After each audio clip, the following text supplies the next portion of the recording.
말씀드린 것처럼 에고는 모든 수단 방법을 동원해 우리의 의식적 자아를 분리의 환영, 자신의 감옥 속에 가둬두려 합니다.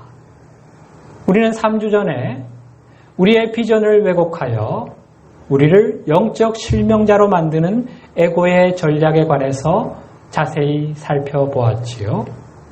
에고가 우리를 분리의 환영 속에 계속해서 가둬두기 위해서, 즉 우리와 하나님 사이를 갈라놓기 위해서 우리 안에 심어놓은 또 하나의 왜곡된 신념이 있으니 그것은 바로 하나님은 두려운 분이라는 믿음입니다. 에고가 우리를 영적 실명 상태에 빠뜨리기 위해서 창조한 개념, 이미지, 두려운 하나님 개념, 두려운 하나님 이미지입니다. 여러분, 하나님에 대한 어떤 느낌을 가지고 계십니까? 아직도 하나님을 두려움의 대상으로 인식하고 있지는 않습니까? 하나님에 대한 두려운 감정이 조금이라도 남아있지 않습니까? 그렇다면 여러분은 에고가 파놓은 함정에서 아직 벗어나지 못하고 있다고 단언할 수 있습니다. 앞에서 살펴본 것처럼 에고가 생존할 수 있는 길은 두려움과 같은 진동수가 낮은 에너지를 계속해서 공급받는 것입니다. 따라서 에고는 우리의 의식하는 자아가 계속해서 두려움 같은 어두운 감정들에 자꾸만 사로잡히길 원합니다. 그럴 때마다 생겨나는 왜곡된 에너지를 흡수하면서 자신을 보존하고 자기 힘을 더 키워갈 수 있기 때문입니다.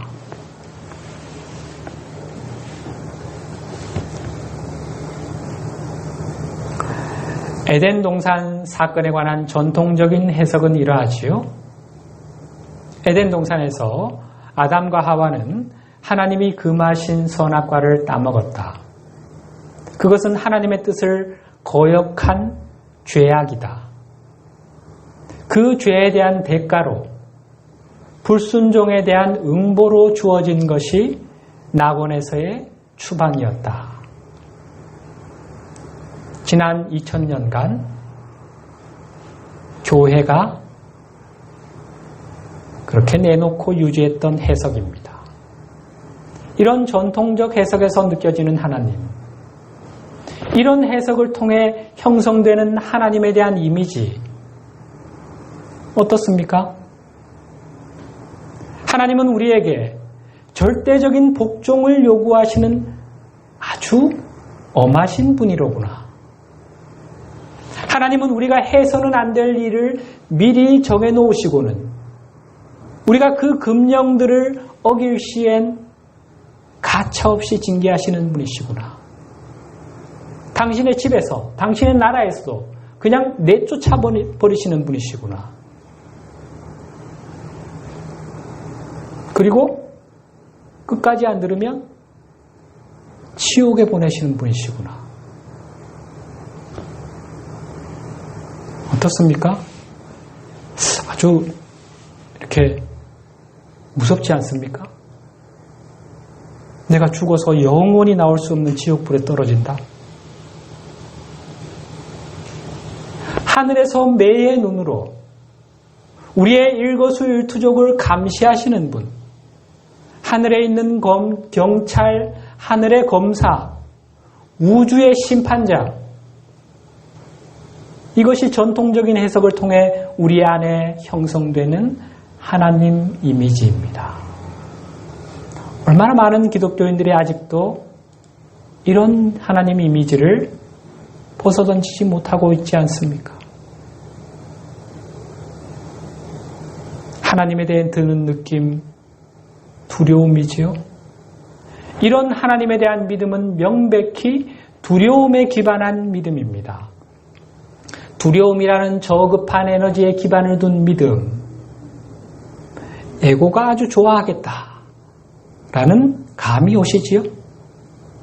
바로 에고의 창작품, 거짓 교사들이 우리 안에 심어놓은 왜곡된 신념입니다. 예수님께서 잃은 아들을 되찾은 아버지의 비유를 통해서 이 왜곡된 해석을 바로잡아 주셨습니다. 작은 아들이 아버지께 자신이 받을 몫의 재산을 미리 달라고 요구를 합니다. 젊고 철없는 아들의 너무나 무례한 요구였습니다. 이를 통해 아버지의 재산을 받아낸 행위는 에덴 동산에서 아담과 하와가 선악과를 따먹은 행위에 상응하는 것으로 이해할 수 있습니다. 여기서 우리는 아들의 요구에 대한 아버지의 반응에 주목할 필요가 있습니다. 아들의 무례한 요구에도 아버지가 어떻게 반응하시지요? 아주 선뜻 그 요구를 들어주시지요? 이 이야기 어디에서도 아들의 불손한 태도와 재물을 탐하고 세속적 욕망을 쫓는 그의 행위에 대한 아버지의 질책이나 노기를 찾아볼 수가 없습니다. 그저 아무 말 없이 아들의 요구에 순순히 응해 주십니다. 다 들어주십니다. 이런 아버지의 모습에서 애초에 아들이 해서는 안 될 일 같은 것은 없었음을 읽을 수 있습니다. 즉 아버지의 금령, 금단의 열매 같은 것은 없었다는 말입니다. 이것은 아버지가 아들에게 완전한 자유를 주셨음을 의미합니다. 다시 말해서 아들은 아버지께로부터 완전한 자유의지를 보장받은 것입니다. 바로 이 지점이 에덴 동산 이야기와 차이를 보이는 부분입니다. 에덴 동산에는 하나님의 금령이 있었지요. 하나님은 아담과 하와에게 동산 중앙에 있는 나무, 곧 선악을 알게 하는 나무의 열매는 먹지도 말고 만지지도 말라 하셨다고 창세기에 기록되어 있습니다. 정말 하나님이 그러셨을까요? 이것을 문자 그대로 받아들여야 할까요?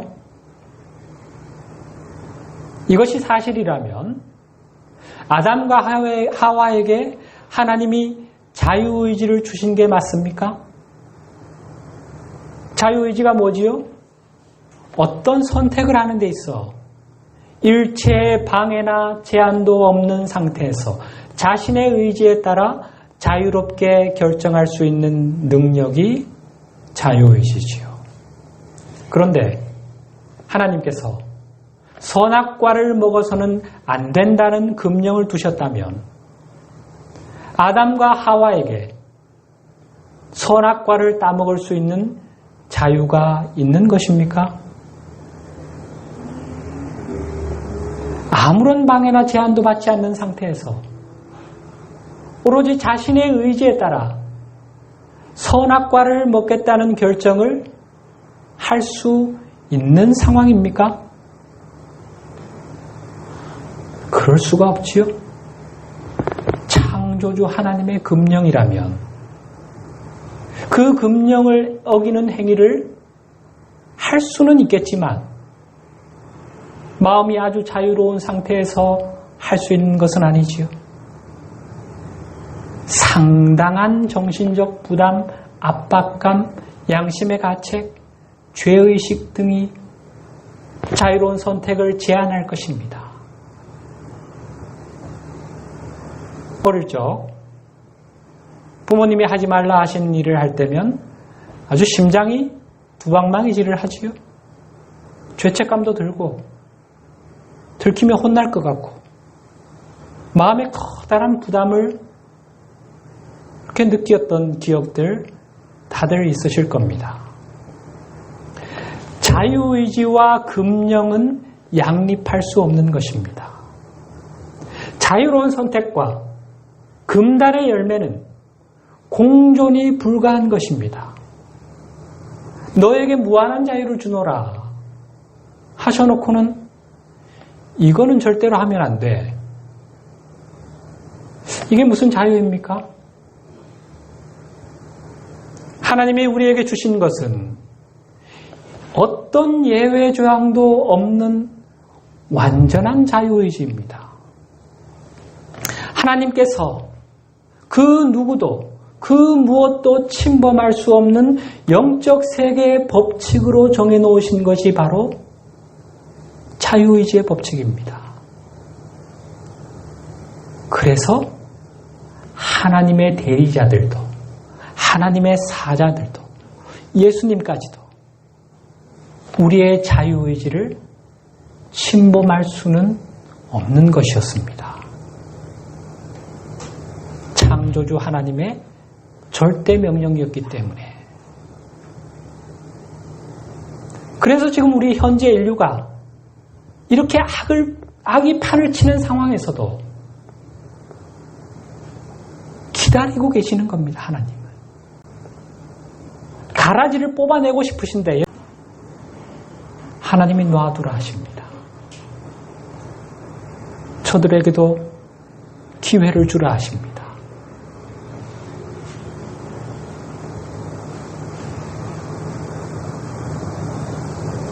그러면 성경의 기록이 다 거짓이란 말인가? 성경을 그렇게 마음대로 재단해도 되는가?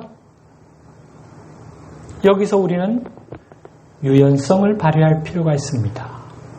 누누이 강조드리지만 성경에 대한 문자적 해석, 근본주의적 해석을 뛰어넘지 못하고는 성경에 감추인 진리의 보화들을 온전히 캐낼 수가 없습니다.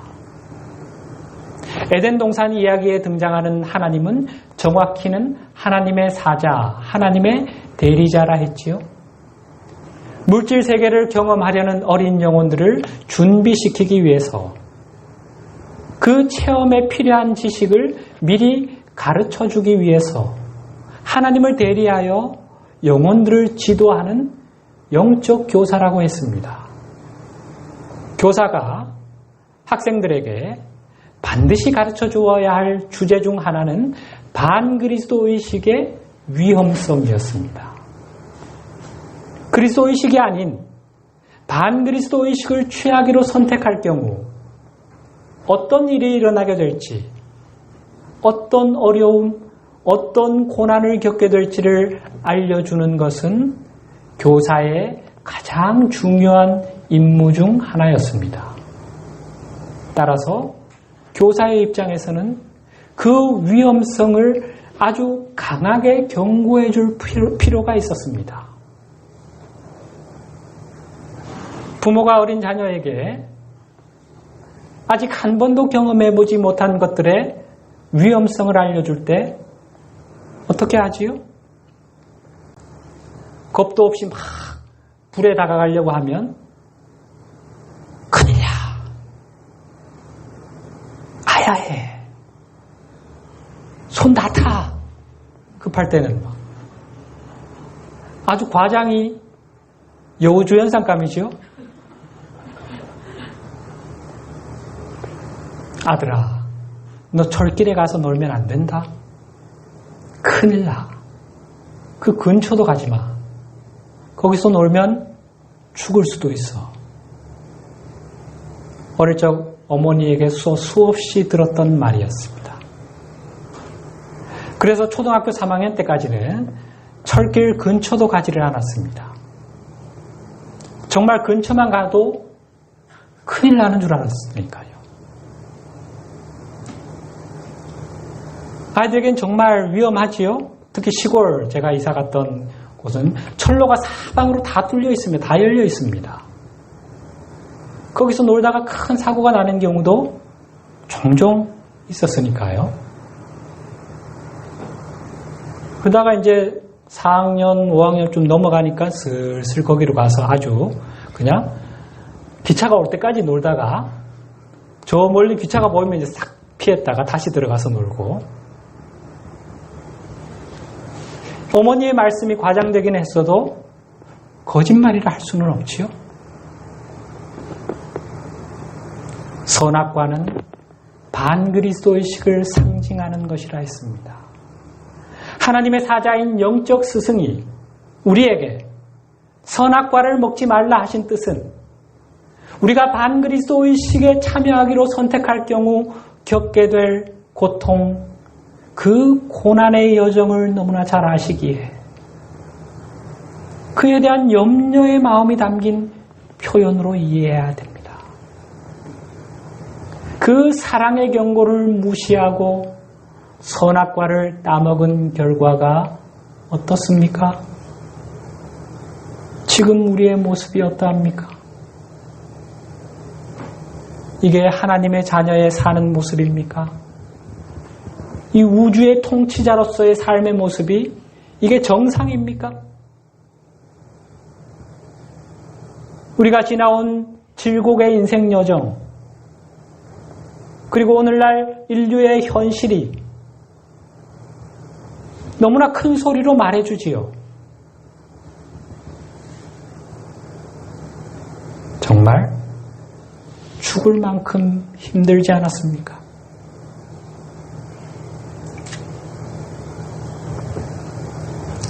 또 하나 생각해 볼 점은 아담과 하와가 낙원에서 내보내진 것을 추방으로 해석하는 부분입니다. 하나님이 그들을 에덴 동산에서 추방하셨다는 거지요. 낙원에서의 추방은 곧 불순종에 대한 징벌을 의미하는 것으로 해석했지요. 이런 전통적 해석 어떻게 생각하십니까? 주님께서 탕자의 비유를 통해서 이 부분도 바로잡아 주셨습니다. 작은 아들이 아버지의 집을 떠나 먼 나라로 간 것, 아버지가 쫓아내서 그렇게 한 겁니까? 감히 아버지 재산을 탐해? 괘씸해서? 아니죠. 누구의 선택이었습니까? 전적으로 아들의 선택이었습니다. 아버지가 쫓아내신 것이 아니었습니다. 순전히 자유의지에 따른 아들의 결정이고 선택이었습니다. 에덴 동산에서의 추방은 의식의 추락을 의미하는 것이라 했지요. 그것은 불순종에 대한 하나님의 징벌이 아니라 전적으로 아담과 하와 자신들의 선택, 바로 우리의 선택이었습니다. 그리스도 의식 대신 반그리스도 의식에 참여하기로 결정함으로써 주어진 필연적 결과였던 겁니다. 따라서 현재 우리가 겪는 모든 종류의 고통은 하나님과는 전혀 무관한 것임을 알아야 합니다. 징벌이 아니라 모두가 우리 스스로가 자초한 것일 뿐이라는 말입니다. 우리의 생각이나 말, 행동들은 에너지 자극을 일으키게 되고 이 에너지 자극은 우주로 날아가서 우주 끝에 있는 우주 거울에 반사되어서 다시 우리에게 돌아오게 되는 것이 하나님이 정하신 우주의 법칙입니다. 우리가 삶에서 겪는 고통들은 이 법칙에 따른 것일 뿐입니다. 이를 인과응보의 법칙 또는 동양에서 많이 사용하는 용어인 카르마의 법칙이라고 하는데 이에 관한 자세한 내용은 또 다음에 다루게 될 겁니다. 우리가 하나님이 우리 안에 심어놓으신 안전장치 두 가지를 살펴보았지요. 마지막 세 번째가 이 우주 거울입니다. 다음 기회에 살펴보게 될 겁니다. 단언컨대 하나님은 결코 우리를 징벌하시는 분이 아니십니다. 우리를 향하신 하나님의 시선은 감시의 시선이 아니라 무한한 사랑의 시선임을 알아야 합니다. 여기서 한 가지 의문이 들 수 있습니다. 그러면 하나님은 모든 걸 허용하시나? 우리가 어떤 선택을 해도 다 괜찮다고 하시나? 우리가 해서는 안 될 일 같은 것은 세상에 없는 건가? 선악과를 따먹은 우리의 행위, 즉 반그리스도 의식에 참여하기로 했던 우리의 결정을 하나님은 어떻게 바라보셨을까요? 자기 몫의 재산을 챙겨 먼 나라로 떠나가는 아들, 반그리스도 의식을 향해 나아가는 아들의 뒷모습을 아버지께서 어떤 마음으로 바라보셨을까 하는 것입니다. 우리는 충분히 미루어 짐작할 수 있습니다. 아들이 집으로 돌아올 때 아버지께서 그 아들을 어떻게 맞아주셨는지를 통해서 말이지요. 아직 거리가 먼데도 아버지는 아들을 한눈에 알아보고는 한달음에 달려가 목을 껴안고 볼에 입을 맞추시며 죽었던 내 아들이 살아 돌아왔구나. 기쁨에 겨워서 사람들을 불러 모아 잔치를 베푸는 아버지. 뭘 말해줍니까? 하나님은 당신의 품을 떠나기로 한 아들의 결정, 즉 반그리스도 의식을 취하기로 한 우리의 선택을 자유의지의 법칙에 따라 존중은 하셨지만 너무나 안타까운 마음으로 애타는 시선으로 바라보셨다는 겁니다. 왜 그렇지요? 고생길이 훤하니까 그 고생이 그냥 적당한 고생이 아니라 그때 왜 선악과를 따먹었을까? 정말 땅을 치고 수백만 년을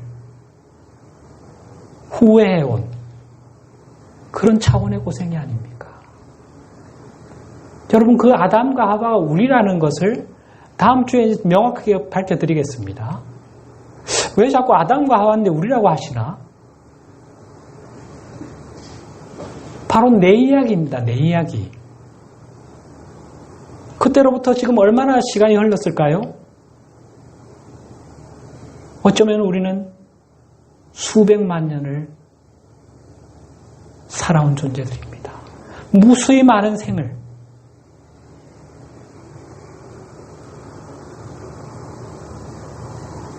하나님이 얼마나 안타까운 시선으로 그때 그 순간 그렇게 당신 품을 떠나가는 우리를 바라보셨을까요? 하나님은 우리의 선택, 어떤 결정도 존중하시지만 어떤 경우는 그것이 당신이 원하시는 바가 아닐 수 있는 겁니다.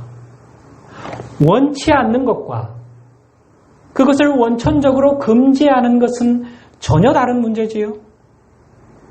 하나님은 우리가 그릇된 길을 선택함으로 고난의 여정을 걷는 것을 원치는 않으시지만 우리가 그런 선택을 한다면 그것을 금하지는 않으시는 것입니다. 자유의지의 법칙 때문에 우리의 선택과 결정을 지극히 존중하시기 때문에 당신이 원하시는 바는 아니지만 우리가 원한다면 허용하고 존중하시는 것입니다. 우리를 향하신 아버지의 마음이 조금은 이해가 갑니까?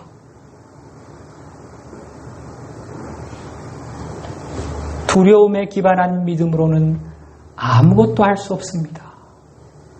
영적 성장은 말할 것도 없고 그리스도 의식을 성취할 수도 없고 하나님 나라에 들어갈 수도 없습니다.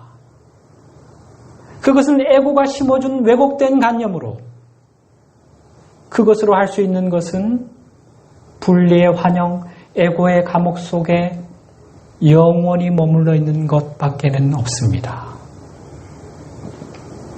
오직 사랑에 기반한 믿음을 통해서만 우리는 잃어버린 하나님과의 연결을 다시 회복할 수 있고 그 아버지 사랑을 가슴으로 삶으로 내 온 영으로 체험함으로써만 그리스도의식을 성취하여 아버지 품으로 돌아갈 수 있습니다.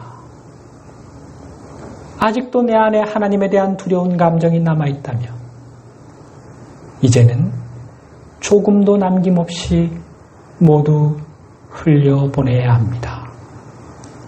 우리를 분리의 환영 속에 가둬두기 위해 에고가 심어놓은 두려운 하나님 개념을 깨끗이 비워내고 우리가 이 고통의 굴레를 벗어던지고 본향으로 돌아오기만을 오매불망 기다리시는 아버지의 마음을 깊이 묵상하심으로 영의 눈을 떠서 아버지께 한 걸음 다가서시는 여러분 되시기를 축원합니다.